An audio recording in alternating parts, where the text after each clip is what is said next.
Give me 1 second. Give me 1 second, Chad. No, I'm gonna wrap the topic after this too. Chad, I sure know how to drag a topic, huh? Yo, I dragged this topic for 2 hours. Holy shit. Just give me 1 second, Chad. Should I call Lauren? Are you calling or not? I probably shouldn't call, right? Yeah. All right, y'all kind of know what this is, man. I feel like Lauren is such a journalist. She's not gonna read between the lines. He's her. It's clear. Homie has a baby and he dismisses a chef. Now I'm pretty sure his excuse is gonna be, well, everybody, Cardi and maybe Cardi's family was staying in my house, so when they're staying in my house, I needed the extra room. Okay. Anyway, all good. Let's get to, what's the other topic we had in mind? Ooh, a little bit of pocket watching. Damn. So the list just came out, the highest paid musicians of 2025. I am going to be quicker with these topics. I do have an appointment with fam today, so I'll be here all night. But I refuse to stop streaming. Okay, Forbes. They have put out the highest paid musicians list of 2025. And by the way, Bet Maurice Winnie said you need the VIP plug for the Miami tickets for a Miami show with Raw Wave. They actually invited me there. Raw Wave wants me to come to Miami. I don't know. I'll let you know. Okay, so here we go. This year's top artists, and this is the highest paid musicians of 2025. A good old pocket watch, and let's get into it. It says, in a year where Beyonce became a billionaire, yes, she was certified as a billionaire not too long ago, and another billionaire pop super heroine, Taylor Swift, entered her engagement era with Kansas City Chiefs tight end Travis Kelce. Last year, the 35-year-old pop star announced, that's The Weeknd, he was selling a stake in his existing catalog for a deal reported to be worth $1 billion. It is not, however, a traditional catalog sale. He will retain stake in his existing master recordings covering the entire 6-album discography and have creative control over their usage. Any future recordings are not included, while the majority of the deal is made up of debt, which insiders may believe is convertible to equity. Forbes estimates that he will pocket around $200 million after fees. Okay, cool. Let's get into the highest paid musicians of 2025. And starting at number 1, and I wish they started at the end of the list, we have The Weeknd. Not Friday, not Saturday, not Sunday. We're talking about the entire weekend. He's set to be earning $298 million, okay? The Weeknd released his 6th album, Hurry Up Tomorrow, in January, debuting at number 1 on the Billboard 200 chart, which did 490,500 albums, and it was sold in the first week. After pre-selling his 2026 show tickets in November, his After Hours Till Dawn tour surpassed $1 billion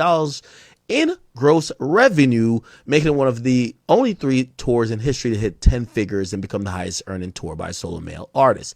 He pocketed estimatedly $77 million in profits from more than 40 shows he played in 2025. Huh? Wait, hold on. That sounds crazy. Okay, now I know Forbes does their fact checking, but that does sound crazy. His tour made $1 billion and he only profited $77 million in profits? Now what? Okay. Cash, Sal, somebody at EXO, please give me some further guidance on this. Because I'm going to be honest, if a tour makes $1 billion, it's no way the lead guy of the tour makes only $77 million in profit. That sounds ridiculous.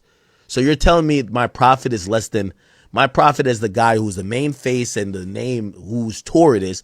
I make less than 10% of the gross revenue. I would think I would have thought it would have been more than half a billion. If it's $1 billion in gross revenue, I would think it would net at least 400 or 500 million in profits. Then Weeknd will be taking home 150 to 200 at least. But 77 sounds crazy. Wow. And they're basically saying his deal with Lyric Capital is the thing that really made sure he's number 1. So he's at 298. He's at 298. 77 comes from his tour, and over 200 million comes from the other deal. Okay, so we got Taylor Swift, and yes, Taylor Swift. Bet Maurice, hit me personally, bro. Taylor Swift made 202 million. Wow, let's read about how her year was. How do you top the record-breaking Eras Tour of 2024? How about with the number 1 album following the next year?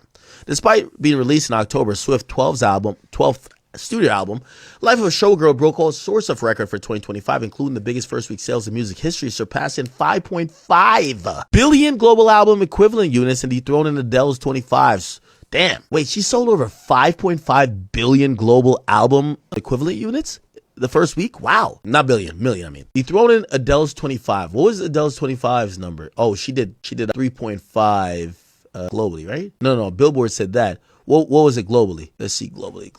globally. Global. Why does it say global? Because Billboard really counts for the U.S., or usually they report mostly for the U.S. Okay, we'll get into that another time. All right, anyway. Swift also struck a streaming deal with Disney Plus for the rights of the final show of the Eras Tour and the 6-episode behind-the-scenes docuseries, to which Forbes estimates she took in about $80 million after fees. Wow. So for a docuseries with Disney Plus, she took in $80 million. Oh my God. After fees, which means that should have been a big deal. God damn, she's caking. All told, Swift's catalog of 16 albums, including 4 re-recordings, earned her the number 2 spot on the list, just behind Bad Bunny. Wow. So basically, she was number 2 behind Bad Bunny in global streams. So basically, they're saying $80 million came from this docuseries she did, but the rest came from, she didn't even do a big tour this 2025. Her Eras Tour ended in 2024.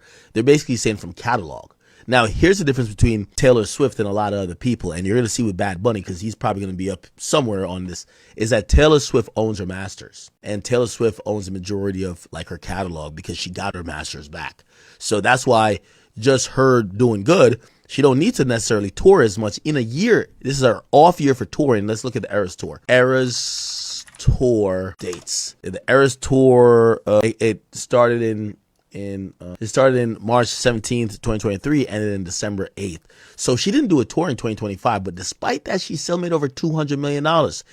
And basically what this is saying is that she made over $100 million from her music, just catalog, streaming, and selling shit. Why she owns her masters. Wow. Impressive. I love that for her. Beyonce's number 3. She made $148 million. Let's listen to this. In April, Queen Bee hit the road for the 32-show Cowboy Carter tour, which brought in revenue of $407 million to become the highest-grossing tour in Billboard box score history. What? Oh, country tour. The fastest ever to cross $400 million. A groundbreaking strategy, Beyonce opted for a mini residency format, playing only 9 cities and setting a record for the highest venue for a female artist at SoFi in Los Angeles. All that success was enough to make her a billionaire this year. She now joins other 4 musicians with 10-figure fortunes. Swift. So these are the billionaire artists: Swift, Rihanna, Bruce Springsteen, and of course her husband, Jay-Z. Kanye was once on that list. He's no longer there anymore. Now, I do want to say this and be very fair. Drake is supposed to be on this list higher. And if you ask me, Drake is supposed to be either right behind The Weeknd or above The Weeknd. And I'm going to give you some, and I know some people will be like, I just riding Drake's dick. Forbes is taking what's reported and what they could quantify. I just know from, not from Drake, but from my sources, Drake signed a $180 million gambling deal, which he's not going to want to report to Forbes, right? He's not going to show Forbes the financials behind a gambling deal. So his stake deal for 2025 was $180 million. That already, or maybe they don't count that. Okay, maybe, all right, never mind. I might be wrong then. Maybe they don't count non-music things, right? Are they talking about non-music things for? Yeah, okay. Scratch it from the record. Sorry. I'm wrong, because I haven't read through the Weeknd stuff. Even when they're talking about his catalog, they're still talking about music. They're talking about his tour. They're still talking about music with Taylor Swift. They're talking about her music sales. They're talking about music. So they're not talking about really how much money these people have earned. They're talking about musicians, highest paid musicians, and what they do with music. Drake's gambling deal got nothing to do with that. So got you. Sorry.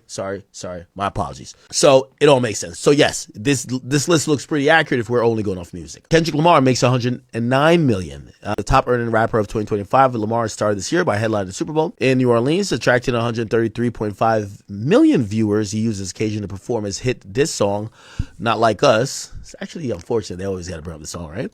Aimed at the 7th highest paid musician, Drake. Yo, Forbes is so messy. They try to be like, he used his big shows to take aim at the 7th highest paid guy. We'll get to it. This show reignited enthusiasm for Kendrick Lamar's 2024 album, GNX, which became the first hip-hop album to sell over 1 million units in the U.S. in 2025. Then in April, he kicked off the Grand National Tour with co-headlining SZA, who was number 20th on this list, and brought in $358.7 million and is now the highest grossing co-billed tour in history, dethroning Jay-Z and Beyonce's 2018 concert tour. 5, we have Coldplay, 105. We don't need to read how they made their money. Shakira is number 6, 105. We don't need to know that. But Drake comes in at $78 million at number 7, and we'll read how they claim he made his money. Having begun the year touring in Australia and New Zealand, Drake released a collaborative album, Some Sexy Songs For You, on Valentine's Day. By the way, let's look at the It's a Blur tour. I don't think Drake didn't tour this year, right? It's a Blur tour. When did that end? I believe that ended before this year. Yeah, that ended in 2024, if you guys don't know. So Drake didn't he didn't do a tour this year like Taylor Swift didn't either, right? So The Weeknd did a tour. The Weeknd did a tour, right? Yeah, obviously I went to it. The Weeknd did a tour. Beyonce did a tour. But Drake didn't do a tour, nor Taylor. So they're making money off music royalties, or if they do any deals related to catalog sale, or maybe some documentaries related to music. Okay, so Drake drops Some Sexy Song for You on Valentine's Day with fellow Canadian artist Party Next Door. He hit the road again to promote it in July. He played more than 40 shows across 2 tours in 2025. Oh, they say he did 2 tours. What? Drake tours in 2025. It's a Blur wasn't there. Oh, he did the Anita Maxwin tour. I forgot. These were these international dates that, I don't know. For whatever reason, I guess because it wasn't in the United States, it didn't hit the same, at least for me. So he did the Anita Maxwin tour, which was Australia, New Zealand's 12 shows. He did a Some Sexy Songs for You tour, which was in Europe. They did Wireless, Birmingham, Manchester, Germany, and he did OVO Fest, which was, I think he said it wasn't OVO Fest, it was just Vibes Cartel, but that was in Toronto. Wow. They're counting Vibes Cartel shows as his tours? Okay, whatever. And then it's estimated about $30 million for his shows. Okay, cool. He took home close to about $50 million in streaming revenue, and I think that would be probably one of the biggest takeaways this year. Him and Taylor are probably up there. Maybe Bad Bunny. We got to see where Bad Bunny lies. But him, Taylor, Bad Bunny, and just streaming revenue, they probably ate good. Bad Bunny's probably one. Bad Bunny's probably one. Maybe Drake 2, or maybe Taylor 2. Then Drake probably 3. That's definitely the top 3. Okay, he took home close to $50 million in streaming revenue from his 8-album catalog, which Forbes estimated as the second highest. Okay, second. Oh, I get the answer right here. Second highest catalog on the list behind Taylor Swift. So yeah, he's earning a lot of money via catalog. Bad Bunny, though, in terms of current streams, Bad Bunny was a leading global artist in streaming, I will say. Chris Brown makes $74 million, and we'll read how he made that. 36-year-old Chris Brown started the year off by earning his second Grammy Award, his first in 13 years for 1111 Deluxe in the Best R&B Album category. In October, he wrapped the Breezy Bowl Stadium Tour, a career spanning 20th anniversary, which grossed $285 million in 4 months. Forbes estimates that Brown earned close to $60 million from the historic run. Wow. So we get to realize, a lot of times, still, this is even better. Remember, The Weeknd supposedly grossed or netted $77 million from $1 billion. At least Chris Brown earned $60 million from less than 300. So he gained at least 1/5. They're saying The Weeknd gained less than 1/10, which is a little bit crazy. But maybe it's the overhead, the production, all that. Who knows, right? With another $13 million coming in from royalties and an estimated 5.2 million album equivalent units he sold this year. Zach Bryan does $70 million. Bad Bunny did 66. Let's read how he did it. Bad Bunny was crowned as Spotify Global Top Artist for the 4th year this time, and with 19.8 billion streams. Forbes estimates that these sales filled the king of Latin traps coffers with just shy of $30 million. So yeah, he made $30 million. Drake made 50, and looked like Taylor made 80. So Taylor made 80 in we don't know if it's 80. It's between Drake made 50 in streaming. Taylor made 80 from streaming and sales. We got to imagine at least 50 from streaming. And then, she does a lot on sales because she puts out these bundles and sells vinyls and all that type of stuff. Let's get back to reading Bad Bunny. So he makes $30 million from streaming, but the majority of the 31-year-old superstar's estimated 2025 earnings, about $40 million, came from the more than 30 shows he played this year in a blockbuster residency in his native Puerto Rico, which aptly named the No Me Quiero Ir de aquí, which means I don't want to leave here. In addition to a role that arguably stole, he played 30 shows. He played 30 shows in Puerto Rico? Or I thought it was just in the Hispanic countries. Let me see. No way. All right, let's get back to English. Oh my God. Could we translate? Could we translate this motherfucker? Okay. I could just see the dates. Oh wow. He really did 30 days in Puerto Rico. So people had to go to Puerto Rico to see him. Wow. He probably rose the GDP. Obviously, it's not a country. It's a territory of the United States, but he probably raised the economy there. Wow. Holy shit.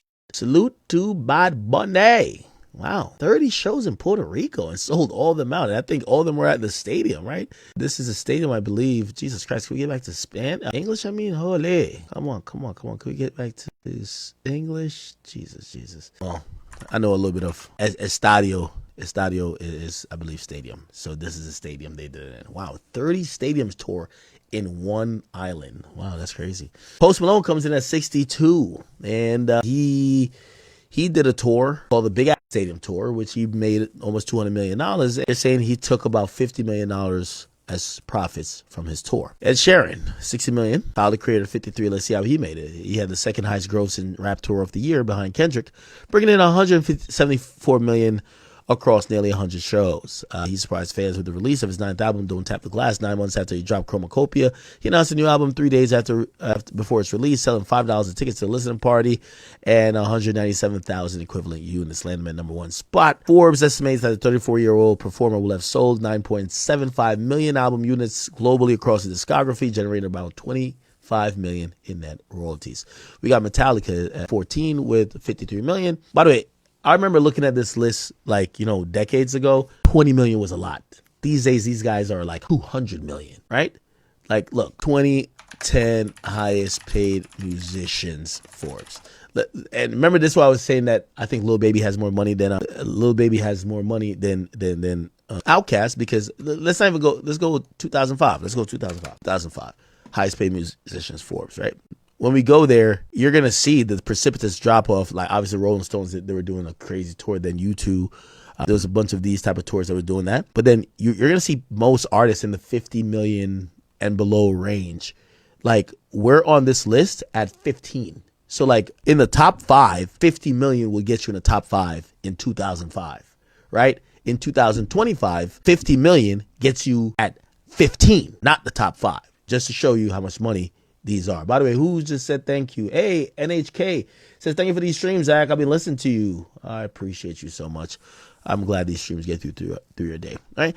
Billie Eilish comes in with $52 million. Congrats to her. Imagine Dragons. Well, I haven't heard from them in a while, but against it, they're still popping out here. $48 million. Okay, cool. Dua Lipa comes in with $44 million. Linkin Park comes in with $36. SZA. Okay, SZA comes in with 34. Let's read this. SZA's ticket to massive earnings in 2025 was co-headlining the Grand National Tour with the number 5 top earning Kendrick Lamar, which from which she took home more than $20 million according to Forbes estimates. In February, the 36-year-old artist won the Grammy for Best R&B Song, Saturn, her 5th career win. What? Oh, give me a second. Okay, Morgan Wallen comes in at number 21 with $33 million. 32-year-old country star from Sneedville, Tennessee. It looks like all country artists comes from Tennessee, don't they? Apparently, Nashville is like the home, and most of those places, most of the record labels have a country music label based in Nashville, actually, I've heard. First getting recognition on season 6 of The Voice, and is now the second highest earning country act in the world by Forbes count. In May, Morgan Wallen releases 4th studio album, I'm the Problem. Debuted number 1 on the Billboard Hot 100, now Billboard 200 with 493,000 units sold first week. Second biggest debut of the year behind Taylor Swift, The Life of a Showgirl. Wallen hit the road in June to support the album, visiting 20 stadiums. 20 stadiums and earning $24 million. Okay, there we go. Give me a second. Sorry, chat. 22 is Bruno Mars, $31 million. Okay. He did a residency. MGM was paid close to $30 million, and they're saying that's basically most of his money. Okay. They're saying his 3-album catalog still generated $28 million in gross revenue. Okay. There we go. Sabrina Carpenter, $29 million. Oh, wait. Give me 1 second. I want to go back up to The Weeknd. We're going to come back down to 23. How much did they say The Weeknd catalog generated? Oh, they didn't say, right? They didn't say. Remember, we did the math on how much his catalog should generate per year, and we said we think his catalog should generate about $200 million per year. That's what we said for The Weeknd. Okay, we'll get back to it. But we get to find out, like, Bruno Mars, his catalog generates $28 million. Like, we could say that per year, right? Sabrina Carpenter, $29 million. Andre Bocelli, $25 million. Iron Madden, $25 million, and I believe that's the end of the list. Impressive. Congratulations to all those people. And again, I issue an apology for the people who, I wasn't trying to inject Drake in the mix, but I thought it was overall revenue, and I do know he has a huge gambling contract. Yeah, I see Drake gamble all the time. But yeah, so once again, we'll go down it. Weekend number 1, Taylor Swift number 2, Beyonce number 3, Kendrick 4, Coldplay 5, Shakira 6, Drake 7, Chris Brown 8, Zach Bryan 9, Bad Bunny 10, Post Malone 11, Ed Sheeran 12, Tyler the Creator 13, Metallica 14, Lady Gaga 15, Billie Eilish 16, Imagine Dragons 17, Dua Lipa 18, Linkin Park 19, SZA 20, 21 is Morgan Wallen, 22 is Bruno Mars, Sabrina Carpenter is 23, 24 is Andrew Bocelli, and then 25 is Iron Maiden. Any surprises if you ask me? I don't know, but it's probably naive of me. Beyonce like literally being in number 3 is a little bit surprised to me. But of course, I'm probably underestimating the fact that she went on this huge tour that was highly successful. Am I surprised by Kendrick? Nah, not necessarily. He went on a very huge successful tour. Shakira, I didn't know she was still making that much amount of money. Drake, yeah, Drake and Chris Brown are kind of like close. That's dope. All right.